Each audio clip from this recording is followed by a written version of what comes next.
5 жилийн өмнө автобусанд танилцсан, ёстой л хувь өрөөлөөр учирсандаа хоёлаа гэж дандаа ярьдаг. Харцнаас нь хайр гэрэлцсэн хоёр хүнтэй өнөөдөр уулзлаа.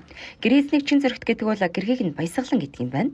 За яаж танилцсан бэ гэсэн чинь энэ нэмэгтэй маш том дууны уралдаанд орчход дүнгээ сонсохоор автобусанд суугаад явж байжээ.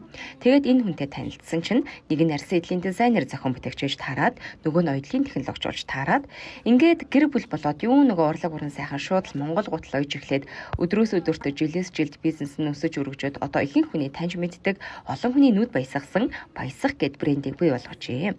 За энэ брэнд ийм эхлэлтэй ийм сайхан түүхтэй юм байна. Уг нь бол баясгалан гэх юмхтэй тэр өдөр нөхөртөөгөө тараагүй бол Монгол Улсын гавьяа жүжигчин Ариуна дуучин оюун бэлэг нартай нэг үеийн дуучин байхаар урлагийн тайзан дээр гэлэлцэж явах юмхтэй байж л тээ.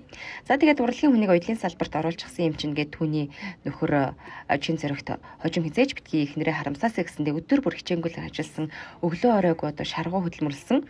Тэгээ гутлынхаа брендийн нэрийг эхнэрийнхээ нэрээр буюу одоо баясах гэж нэрлсэн гинэ.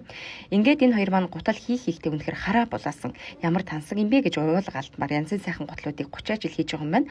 Хүмүүс яагаад танай гутлуудад дуртай байдгийн болоо гэсэн чинь маш олон жилийн судалгаатай. За түүхээ сайн судалдаг, музейд очдог, ном тавхимал уншаад судалдаг гэд судалгаа онол дээр тулгуурладаг юм байна. Тэгээд одоо чин зөрөгтөх одоо соёлын өв тээгч гэж явдаг юм байна. Мэдээж энэ бүхнээс гадна нарийн торгон мэдрэмж, ур чадвар гэж бас юм байна. За ингээл гутлан дээр очих юм бол хэлбэрүүд нь хүртэл өөр дугуй хэлбэртэй байна. Этэн бүрээд гэл янз бүр байна. За ингээл тэр деталууд нь ямар гоё юм бэ? Шүр савдыг нэг бүрчлэн шигтгсэн буюу нөгөө гараар ингэж нөгөө хөмөл угалсныхын дундуур гүйлгээл те жижүүдэх гэдэг хөмөл угалс, арьсан зэх, давхар зэх, нарийн хөмөл гэд нэг бүрчлэн тайлбарлуулаад л байвал тайлбарлуулаад ахах их гоё юм байна. За юм мэддэг хүмүүс одоо ёслол хүндэтгэлээ харах хэмжээнд өмснө гэдэг ийм хөвчлэн илхэн гутал өмсдөг юм байна. За тэгээ бүх одоо хувцсан дээр ямар гутлан зохих юм, ямар арга хэмжээнд дээр өмсөх, ямар дийл хувцсан дээр тааруулах ингээд энэ хоёр бүр нарийн сайхан зөвлөд өгдөг юм байна. Тэгээ ийм сайхан хайрын түүхтэй, ийм сайхан гоё сонин түүхтэй эхэлсэн юм брендийн талаар өнөөдөр та бүхэн танилцууллаа. Тэгээ хийж бүтээж байгаа монгол хүмүүсийг ингээ энэ мэтчлэн цуврал байдлаар үзэж та бүхэн танилцуулсаар явах болно. Одоо бид музейгээс тэр гайхалтай бүтээлүүдийг хараад бишрээд явах биш, өөрсдөө хийж чаддаг, эдэлдэг, хэрэгэлдэг байх хэрэгтэй.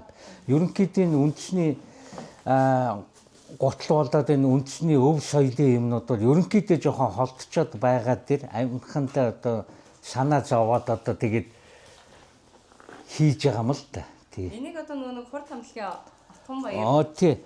Манай хурд хамтлагийн нөгөө Отгон баяр биш нөгөө дүүн Отгон бат. Тэгээ удар дээр суудаг. Тэр маань Австралид явж байхдаа захиалаад энэ болохоор нэг хувилбар, нөгөөх нь болохоор юм улаан шүртэй хувилбар байгаа. Тий.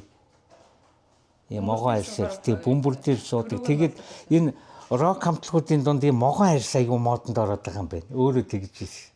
Одоо хүмүүс ч ястай төрөл бүрийн дээл өмсөн штэ харуулаа ногоо гэл. Тэгээ ер нь ямар ч дээлэн дээр зогсох хамгийн гой зогслол өхрийн илэг одоо энэ суур арьс гэдэг.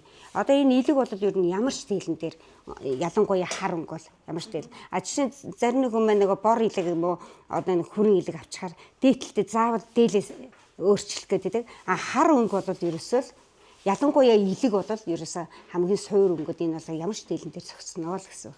Шүртэй нөгөөх нь болохоор ийм оюутай. Сүүлийн үед ийм оюутай хүмүүс аягүй их асуугаад тий.